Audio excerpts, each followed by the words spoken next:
All right, good morning, everybody. This is how I'm gonna start off today is by now this year, the state of California has now raised up to 122 billion in their state general fund budget, which is now going towards our education and our human and services, which includes our medical program.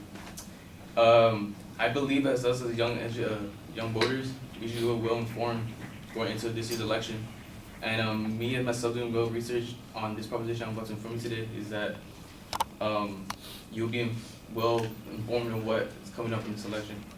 So in this speech today, I will be talking about 3 important ideas on Proposition 55, which is basically increasing personal income taxes on the high wealth. So the 3 main ideas we talk about is what exactly the policy is supposed to impose. Second, I'm going to talk about who exactly policy is supposed to affect, and third, I'm talking about what if Policy 55 is to be rejected by voters. So starting off, exactly what Policy 55 is supposed to impose and what to bring to the table is that according to the League of Women Voters, a nonpartisan political group, they state back in 2012, there was Proposition 30 that was imposed increased income taxes and on the high wealth. So now what Proposition is supposed to do is extend what Prop 30 was supposed to do, which Prop 30 is now supposed to expire in 2018. So what now Prop is supposed to do is from 18 to now extend to 2030. So, and now, according to Scott Graves, the Director of Research from the California Policy Center, extending these rates can now raise to like $4 to $9 billion into our general fund budget. Now, from what also is benefiting from our Prop 55 is our schools. Now, the state is obligated to save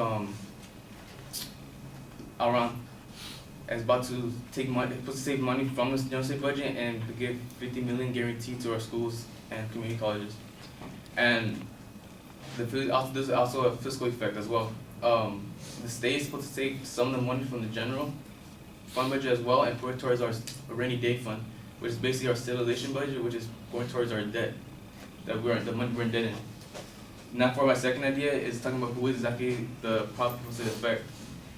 Basically, policy supposed to affect the people that are making personal income of $250,000 a year to $500,000 a year, which they could see probably 1 to 3% increase in their income taxes. Anyone making from 250 to 300 could probably see 1%, so you can see a little increase. Then any couple making a joint income tax from 200,000 to 600, you can see a slight increase also as well. Now from a third idea, I'm talking about exactly who, what the prop is going to happen if it doesn't pass. So basically, in the fiscal year 2018-19, the state will lose the revenue about to 4.5 billion, and then in the following year we'll lose from 1920 we'll lose a full year of revenue, which is 7.7 billion. And according to Scott Graves as well, they state that he states that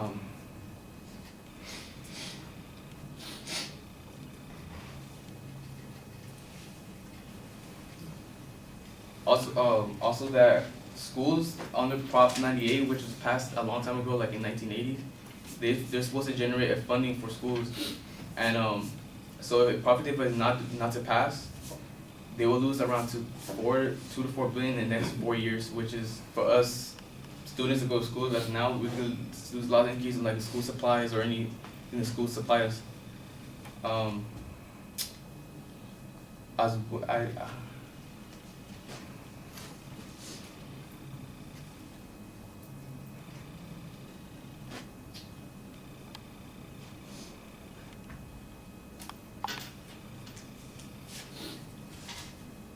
So in conclusion, the 3 main topics I talked about in the speech is basically who exactly Prop 55 is supposed to intend and bring to the table. 2, who exactly Prop 55 is affected by. And third, what will happen in Prop 55 would be rejected by voters and what could affect public services. So I believe that going into this election, now that you informed of what could affect for us students, because Party Fight is initially supposed to raise funds into our K-12 education and community colleges. So knowing what we can actually, as students, we actually benefit from it, but so as benefit from it, we have to use it towards our education and be more successful. And that will conclude my speech.